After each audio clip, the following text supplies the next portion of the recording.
Hello, grade 9s, I'm back, and what do you think? Oh, it's a little bit scary. Okay, so let's head in, and for this, we're gonna keep it... Come on.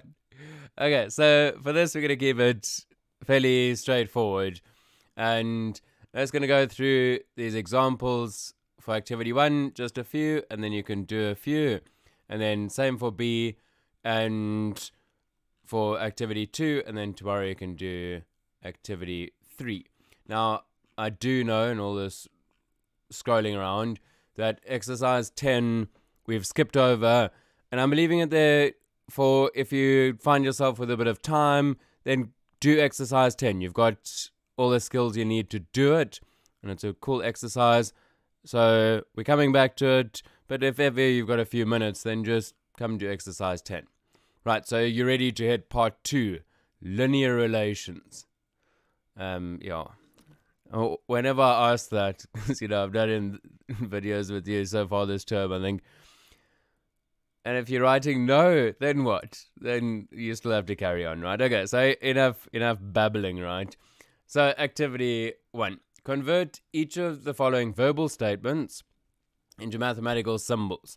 So the first one has not yet been done as an example because I'm going to do it now. So I rubbed it out there, and we're going to go through that one together, and then the first one or two, and then I'll leave the rest for you. So a useful thing to remember is that the word is and the word equals can use the symbol equals, right? Like x is 2, x equals 2.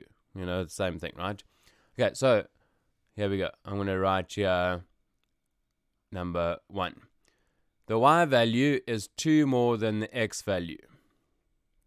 Okay, so I'm just going to do this one and say, if you take the x value and you add 2, you're going to get the y value. So let's just think of a number. So we're going to take a bit longer on this first one, and then we'll get our momentum going.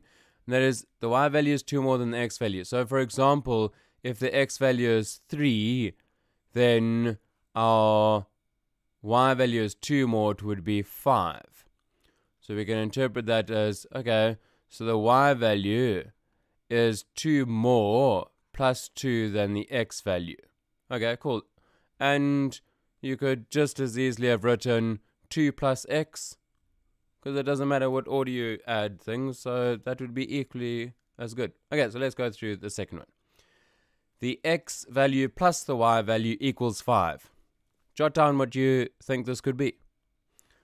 So the x value plus the y value, so the x value plus the y value equals 5. And there it is. Done. Symbolic statement matches what was written here. So that's good. So we're going to do one last one together here. The x value minus the y value equals 1. The x value... Wait, I should throw that in. Give it a go. Okay, so now that you've given it a go, the x value minus the y value equals 1. Okay, and so it's going to go on. So give each of these a go. This whole activity, twice the y value plus the x value. Let me just move on, huh? Okay, so we're moving on to part B. And this one says we're doing the same thing but the other way around. So the first one has been done as an example. Well, not quite yet. We're about to do it now. Let's move over this side and say that for question 1, we've got 2y minus x equals 2.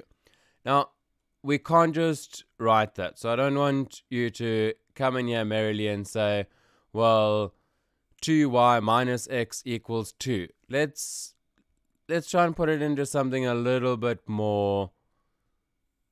I don't know what the right word is. Do you have the right word? Like more... I don't know. What do you think? Maybe you also don't know. But, like, let's just... So let's go. So I'm thinking of this one. So I might say something like twice the y value, because that's 2y, minus the x value is 2. So do you see that idea of that looks a bit more, not precise, but seems a bit better than 2y minus x equals 2. That's not what we want to say. We want to say, something like that. Twice the y value minus the x value is 2 or equals 2. So second one, jot down what you think it is, and then I'll put down how I would put it, and they might be slightly different. So when I say my one and you've written something slightly different, it may well be great. And remember, I'm going to read what you're writing, so then I'll see how you've put it. So second one, go for it. Okay, so again, just a reminder, we're not going y minus x equals 8. It's kind of more to do with the y value. Remember, if you look at these ones, x value, y value. So for this one, we might say the y value minus the x value. I'm just not writing the because I'm going to run out of space. Equals 8. So the y value minus the x value equals 8.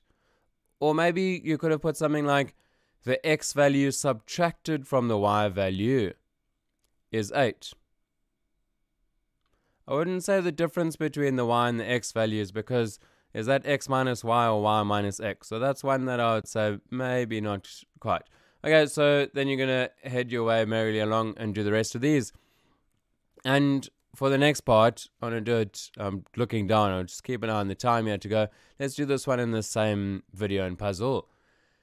Activity 2. We're given this relationship. X plus y equals 6.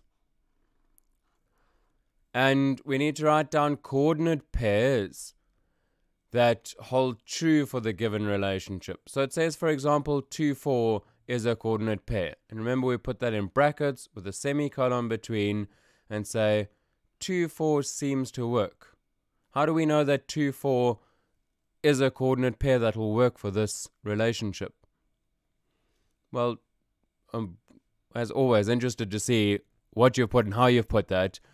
The way I think of it is, well, if we substitute it into this equation, so when we see an x, we put a 2. When we see a y, we put in a 4. And we check, is that indeed equal to 6? So if we put those values in, is the equation equal? Does it hold true? Yes, it does.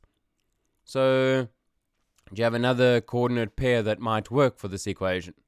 Two numbers that when you add them together, you get 6. Yeah, well, now your second one, I mean, what are the chances that we have the same one? I think fairly high, because I wonder how many went 3, 3. Like 3 plus 3 is 6, right? That's one that jumps out. Or maybe I'm going to just keep throwing some in here and say, well, 0 plus 6 gives you 6. Oh, wait a second.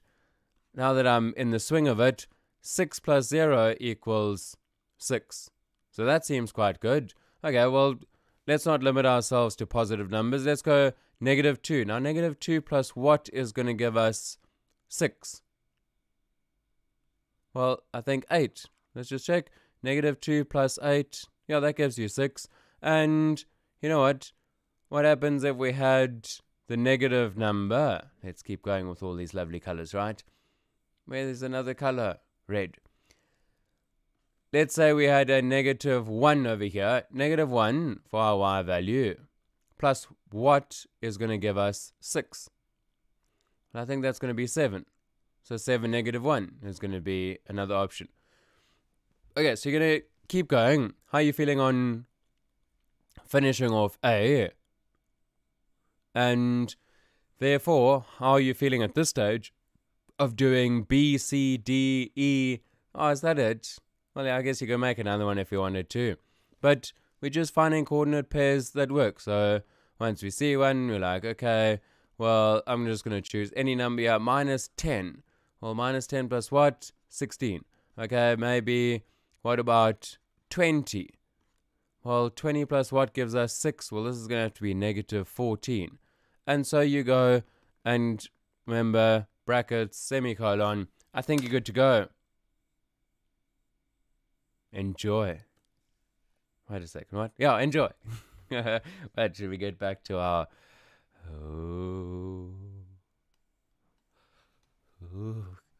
Gives me the heebie-jeebies.